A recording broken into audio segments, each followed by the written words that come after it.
Gautam T ജിയിലേക്ക് പോവാം. Shri T G Mohandas, UDF അധികാരത്തിലേറുമ്പോൾ സ്വാഭാവികമായും കേരളത്തിന്റെ പൊതുസമൂഹത്തിൽ ഉണ്ടാകുന്ന ഒരു ആശങ്ക ലീഗ് പിടിമുറുക്കുന്നതുമായി ബന്ധപ്പെട്ടാണ്. കാരണം ഈ അധികാരം കിട്ടുമെന്നതിന് മുൻപ് തന്നെ ഉപമുഖ്യമന്ത്രി സ്ഥാനത്തെ പറ്റിയുള്ള ചർച്ചകൾ ലീഗ് ആരംഭിച്ചിരുന്നു. മാത്രമല്ല 2011 അവർക്ക് 20 സീറ്റ് കിട്ടിയ സമയത്ത് 5ാം മന്ത്രി വിവാദമൊക്കെ നമുക്ക് ഓർമ്മയുള്ളതാണ്. അപ്പോൾ ലീഗിനെ പോലെ ഒരു വർഗീയ പാർട്ടി കേരള രാഷ്ട്രീയത്തിൽ വലിയ തോതിൽ പിടിമുറുക്കുന്നത് എത്രത്തോളം ആശങ്കയുണ്ടാക്കുന്ന ഘടകമാണ്? അല്ല, ഈ കേരള രാഷ്ട്രീയത്തിലെ ഈ UDFനെ താങ്ങി നിർത്തുന്ന പ്രധാന ഘടകം മുസ്ലിം ലീഗാണ്. ഈ തെരഞ്ഞെടുപ്പിൽ തന്നെ തെരഞ്ഞെടുപ്പിന് മുമ്പ് മുസ്ലിം ലീഗ് മുന്നണി മാറിയിരുന്നു എന്ന് വിചാരിക്കുക, ഈ കോൺഗ്രസ് അനുകൂല സുനാമി ഉണ്ടാകുമോ? ഇല്ല. മുസ്ലിം ലീഗിന് വലിയൊരു സ്വാധീനമുണ്ട് UDFനെ UDF ആയി നിലനിർത്തുന്നത്. അപ്പോൾ അതുകൊണ്ട് അവർ ഉപമുഖ്യമന്ത്രിയെ ചോദിച്ചുള്ളൂ എന്ന് സമാധാനിക്കണം. മുഖ്യമന്ത്രി സ്ഥാനം ചോദിക്കുന്നായിരുന്നു എൻ്റെ സംശയം. അത് ചോദിക്കാഞ്ഞത് വലിയ കാര്യം. കാരണം എത്രയോ കാലമായി പണ്ടെന്നോ CH മുഹമ്മദ് കോയ മുഖ്യമന്ത്രി ആയതിനു ശേഷം കേരളത്തിൽ ഒരു മുസ്ലിം മുഖ്യമന്ത്രി ഉണ്ടായിട്ടില്ല. എത്രയോ വർഷങ്ങളായി, കുറഞ്ഞ 50 വർഷമെങ്കിലും ആയിട്ടുണ്ട്. കുറച്ച് ദിവസത്തേക്ക് CH മുഖ്യമന്ത്രിയായിരുന്നു പേരിന്. അത് നമ്മൾ കൂട്ടുക.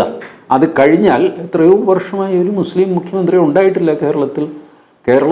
ഇപ്പോൾ 2011 സെൻസസ് അനുസരിച്ച് 27%, ഇപ്പോൾ മുസ്ലിങ്ങൾ ഒരു 30-32% ഉണ്ടാകും കേരളത്തിൽ.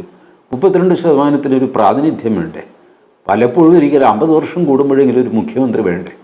ഇങ്ങനെയൊക്കെ വാദിച്ചു കഴിഞ്ഞാൽ കോൺഗ്രസ് കുഴങ്ങിപ്പോകും, കോൺഗ്രസ്സിന് കൊടുക്കേണ്ടി വരും.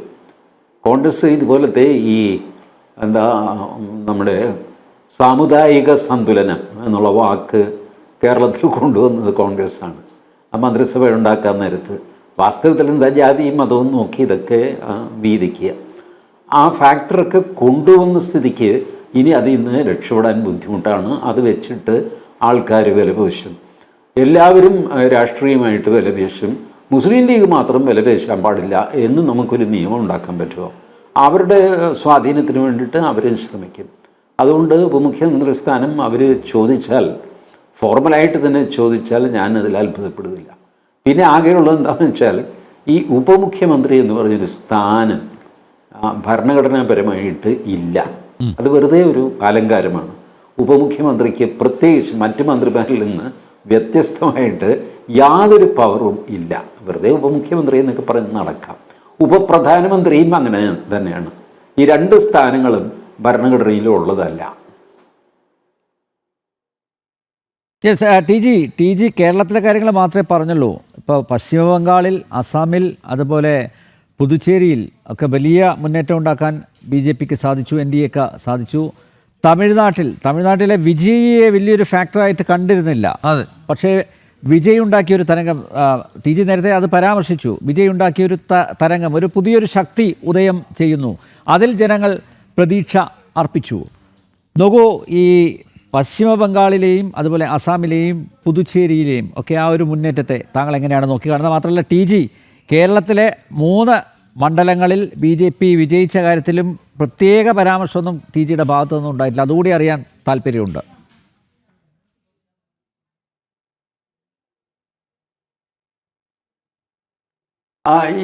ഇതിനകത്ത് ഒരു സ്പെക്ടാക്കുലർ വിൻ BJPയുടെ എന്ന് പറയുന്നത് ഇവിടെ ബംഗാളിലാണ്. കാരണം 1984 കൽക്കട്ട കോർപ്പറേഷനിൽ 2 കൗൺസിലർ കിട്ടി BJPക്ക്. 2 കിട്ടിയെന്ന് അനൗൺസ് ചെയ്യാനായിട്ട് LK അദ്വാനി വന്നു. അപ്പോൾ ആലോചിക്കണം എത്ര സന്തോഷമായിരുന്നു. മാത്രമല്ല കൽക്കട്ടയിൽ അന്ന് വലിയ ഹോളി ആഘോഷിച്ച് കളഞ്ഞു BJPക്കാർ.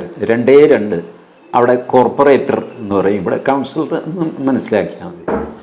അപ്പോൾ അത്രയ്ക്ക് ഒരു ബംഗാളിൽ എന്തെങ്കിലും കിട്ടിക്കഴിഞ്ഞാൽ അത്ര വലിയ സന്തോഷമായിരുന്നു. പക്ഷേ കാലം കടന്നുപോയി, ഒരുപാടൊക്കെ അധ്വാനിച്ചും പിടിച്ചും ഇടിച്ചും തൊഴിച്ചും ഒക്കെ നോക്കി ഒന്നും നടന്നില്ല. പിന്നീടാണ് പതുക്കെ നരേന്ദ്രമോദിയുടെ വരവോടുകൂടി അല്ലെങ്കിൽ അതിന് തൊട്ട് മുമ്പ് ഒക്കെ ആയിട്ട് മെല്ലെ ബംഗാൾ മാറി തുടങ്ങി. അപ്പോൾ ഇവരുടെ ആണെങ്കിൽ CPM ആണെങ്കിലും മമതയാണെങ്കിലും കായബലം കൊണ്ട് കാര്യം നേടുന്ന ഒരു പൊളിറ്റിക്സ് ആയിരുന്നു അവിടെ. ആളുകളെ തല്ലുക കൊല്ലുക ഒക്കെ. ഞാൻ ബംഗാളിലുണ്ടായിരുന്നപ്പോൾ എൻ്റെ ജീവനക്കാരായിട്ട് ഒരു 14 പേരുണ്ടായിരുന്നു മലയാളികൾ. അതിൽ 12 പേരും അവിടെ ബംഗാളിൽ വോട്ടർ പട്ടികയിൽ പേര് ചേർത്തു. ജ്യോതിബാസു ഭരിക്കുന്ന കാലമാണ്. 12 പേരും അവിടെ വോട്ടർ പട്ടികയിൽ ചേർത്തു. ഞങ്ങളിവിടെ വോട്ട് ചെയ്യും എന്നൊക്കെ പറഞ്ഞു. ചെയ്തോളാം. 12 പേരും ഇടതുപക്ഷ, മതനിരപേക്ഷ, ജനാധിപത്യ, വർഗ, ബഹുജന ഇങ്ങനെയുള്ള കക്ഷികളാണ്. ശരി എന്നൊക്കെ പറഞ്ഞു. ഒരു തെരഞ്ഞെടുപ്പിന് പോയി ഇവർ പോയ പോലെ തിരിച്ചു വന്നു. എന്ത് പറ്റിയും ചോദിച്ചപ്പോഴാണ് അവിടെ അവരുടെ വോട്ടൊക്കെ ചെയ്ത് കഴിഞ്ഞു എന്ന് പോലും പറയുന്നില്ല. വഴിക്ക് വെച്ച് തന്നെ തിരിച്ചു പൊക്കോളാൻ പറഞ്ഞു. 2 ഓപ്ഷനുണ്ട്. ഒന്ന് തിരിച്ചു പോവുക, അല്ലെങ്കിൽ അവിടെ വലിയൊരു ഡ്രമ്മിൽ ചാരായം ഇരിപ്പുണ്ട്, ഒരു ടി വിയും വെച്ചിട്ടുണ്ട്. ചാരായവും കുടിച്ച് ടി വിയും കണ്ട് വൈകുന്നേരം വരെ അവിടെ ഇരിക്കുക, 5 മണി കഴിഞ്ഞിട്ട് പോയാൽ മതി. ഈ 2 ഓപ്ഷനാണ്. അപ്പോൾ ഇപ്പോൾ ഇത് കണ്ട് പേടിച്ചിട്ട് ഇവർ തിരിച്ചു വന്നു. അവരുടെ വോട്ട് വേറെ ആരോ ചെയ്തു. ഇതൊക്കെയാണ് ബംഗാളിൽ നടന്നുകൊണ്ടിരുന്നത്. അത് CPM ഉള്ളപ്പോഴും അത് കഴിഞ്ഞിട്ട് മമത വന്നപ്പോഴും ഇത് കണ്ടാണ് മമത ഈ യുദ്ധം തുടങ്ങുന്നത്. 93-ൽ ബലാത്സംഗം ചെയ്യപ്പെട്ട ഒരു കുട്ടി, അവർ കേസും സംഗതിയും ഒന്നും എടുക്കുന്നില്ല എന്ന് കണ്ടിട്ട് ജ്യോതിബാസുവിൻ്റെ അടുത്ത് അപ്പോയിൻമെൻറ്റ് വാങ്ങി അദ്ദേഹത്തെ കണ്ടു. അദ്ദേഹം ഈ പറഞ്ഞതുപോലെ, പിണറായി പറഞ്ഞതുപോലെ വീട്ടിൽ പോയി പറഞ്ഞാൽ മതി, ഇതുപോലത്തെ കാര്യമായിട്ട് മേലാൽ ഇവിടെ വന്നു പോകരുത്. ആ ഇഷ്യൂ അന്ന് ടേക്കപ്പ് ചെയ്തത് മമതാ ബാനർജി എന്ന കോൺഗ്രസ്സുകാരിയാണ്. എന്നിട്ട് അതേ കോൺഗ്രസ്സുകാരി ആർജിക്കർ മെഡിക്കൽ കോളേജിലൊരു കുട്ടി ബലാത്കാരം ചെയ്യപ്പെട്ടപ്പോൾ അതിൻ്റെ കുറ്റവാളികളെ സംരക്ഷിക്കാനായിട്ട് മമതാ ബാനർജി പുറപ്പെട്ടു. അപ്പോൾ മമതാ ബാനർജിയും ജ്യോതിബാസു വീണു, മമതാ ബാനർജിയും വീണു. ഇതൊക്കെ ചരിത്രത്തിൻ്റെ ഒരു തിരിച്ചടിയാണ്. ഇപ്പോൾ ബംഗാളിലെ വിജയം ഒരു ചരിത്ര വിജയം തന്നെയാണ് BJPയെ സംബന്ധിച്ച്. മാത്രമല്ല ചെറിയ വിജയമൊന്നുമല്ലല്ലോ. ഞാൻ ലാസ്റ്റ് കാണുമ്പോൾ 203 സീറ്റോ മറ്റോ ആയി. പിന്നീട് ഞാൻ ഫൈനൽ എത്തി നിൽക്കുന്നു ഇപ്പോൾ. അപ്പോൾ അത് ഇറ്റ്സ് എ ഹ്യൂജ് വിക്ടറി. വേറൊരു സ്പെക്ടാക്കുലർ തിരഞ്ഞെടുപ്പ് തമിഴ്നാടാണ്, നോ ഡൗട്ട്. തമിഴ്നാട്ടിൽ ആരും വിചാരിച്ചില്ല വിജയ് അധികാരത്തിലെത്തുമെന്ന്. വിജയ് അധികാരത്തിനോട് അടുത്തെത്തുമെന്ന് പ്രവചിച്ച ഏതോ ഒരു എക്സിറ്റ് പോൾ സർവേ ഒക്കെ വന്നപ്പോൾ പോലും ആരും അതിന് അംഗീകരിച്ചൊന്നുമില്ല. എക്സിറ്റ് പോളൊക്കെ അങ്ങനെ പലതും പറയുന്നു. ഞാൻ ഒട്ടും വിചാരിച്ചില്ല. ഞാൻ വിചാരിച്ചത് വിജയ് 20-ൽ താഴെ സീറ്റിൽ കലാശിക്കും. വിജയ് കട്ട് ചെയ്യുന്നത് DMKയുടെ വോട്ടുകളായിരിക്കും. ആ ഗ്യാപ്പിൽ ADMK, BJP, NDA കൂട്ടുകെട്ട് അധികാരത്തിൽ വരും. This was the formula. Formally BJP അംഗീകരിച്ച ഫോർമുല ഇതായിരുന്നു. ഈ ഫോർമുല വേണ്ട എന്നുള്ള അഭിപ്രായക്കാരനായിരുന്നു അണ്ണാമലൈ. അണ്ണാമലൈ പറഞ്ഞത് സീരിയസ് ഡിസെൻമെൻ്റ് ഉണ്ട്, ഈ DMKയോടും ADMKയോടും തമിഴ് ജനതയ്ക്ക് വെറുപ്പാണ്.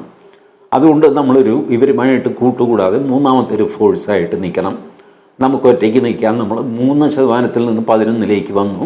ഇനി 11-ൽ നിന്ന് ഒരു 22 കയറി കഴിഞ്ഞാൽ തമിഴ്നാട് ഏകദേശം നമുക്ക് പിടിക്കാൻ പറ്റും. ഇതായിരുന്നു അണ്ണാമലയുടെ idea. But it was not accepted. Rest is history. ADMKയുമായിട്ട് കൂടി അങ്ങനെ ചെയ്തു. വിജയ് ഫാക്ടറിനെ എല്ലാവരും അണ്ടർ എസ്റ്റിമേറ്റ് ചെയ്തു. ബട്ട് അണ്ണാമലൈ പറഞ്ഞത് ശരിയായിരുന്നു. തമിഴ്നാട്ടുകാർ ഒരു തേർഡ് ഓൾട്ടർനേറ്റീവിന് കാത്തിരിക്കുകയായിരുന്നു. അപ്പോഴാണ് കാര്യം സിനിമാ താരമൊക്കെയാണ്, വലിയ സംഘടനാ സാമർഥ്യമോ സംഗതിയൊന്നുമില്ല. അതൊക്കെ ഇനി തെളിയിക്കപ്പെടേണ്ടതേ ഉള്ളൂ. ഓർഗനൈസേഷൻ എന്ന് പറഞ്ഞൊരു സാധനം ഇല്ല. വിജയ് തന്നെ അദ്ദേഹത്തിൻ്റെ ആദ്യത്തെ പ്രസംഗം ഞാൻ കേട്ടിരുന്നു TV. അതിൽ അദ്ദേഹം പറയുന്നത് ഈ TVKയുടെ തമിഴ്നാട്ടിൽ ഇതിൻ്റെ പ്രസിഡൻറ്റ് അത് ഞാനാണ്. ട്രിച്ചിയിലെ പ്രസിഡൻ്റ് ആരാ? അത് ഞാനാണ്.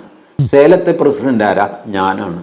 ഈറോഡ് പ്രസിഡൻ്റ് ആരാ? ഞാനാണ്. കോയമ്പത്തൂർ പ്രസിഡൻ്റ് ആരാ? ഞാനാണ്. പൊള്ളാച്ചിയിൽ ആരാ? ഞാനാണ്. ഉടുമൽപേട്ട ആരാ? ഞാനാണ്. ഇങ്ങനെ പറയുന്നത് ഞാൻ വിചാരിച്ചത് എല്ലാം ഞാനാണ്. കാരണം പുള്ളിക്ക് അങ്ങനെ ഒരു ഓർഗനൈസേഷൻ ഇല്ല. ജില്ലാ പ്രസിഡൻറ്റ്, സെക്രട്ടറി, അങ്ങനെ സാധനമൊന്നും ആയിട്ടില്ല. അതൊക്കെ ഇനി ആലോചിച്ചുണ്ടാക്കണം. അതിൻ്റെ കൂടെയാണ് ഇപ്പോൾ ഈ ഭരണം. അതിന് തൊട്ടടുത്ത് എത്തിയിരിക്കുന്നു. അതിന് പരിഹാരം വേണം. ആരെ ഗ്യാപ്പ് ഫില്ല് ചെയ്യാൻ ആരെ എടുക്കും? അതോ വെറുതെ അങ്ങ് ഗവർണറോട് പറഞ്ഞിട്ട് സത്യപ്രതിജ്ഞ ചെയ്യുക, എന്നിട്ട് വിശ്വാസ പ്രമേയം അവതരിപ്പിക്കുക, മറ്റുള്ളവർക്ക് ഒരുമിച്ച് വോട്ട് ചെയ്യാൻ വയ്യാതെയാവുക, അങ്ങനെ മൈനോറിറ്റി ഗവൺമെൻറ് ആയിട്ട് തുടങ്ങുക. ഇങ്ങനെ വളരെ കോംപ്ലിക്കേറ്റഡ് ആയിട്ടുള്ളൊരു പൊളിറ്റിക്സാണ്. അതെ. അത് ഹാൻഡിൽ ചെയ്യാനുള്ള സാമർഥ്യം വിജയനുണ്ടോ എന്നെനിക്ക് സംശയമാണ്. ബട്ട് ലുക്കിംഗ് ബാക്ക്, തിരിഞ്ഞു നോക്കുമ്പോൾ അണ്ണാമലൈ പറഞ്ഞതായിരുന്നു ശരി എന്നൊരു ഖേദം എനിക്കുണ്ട്.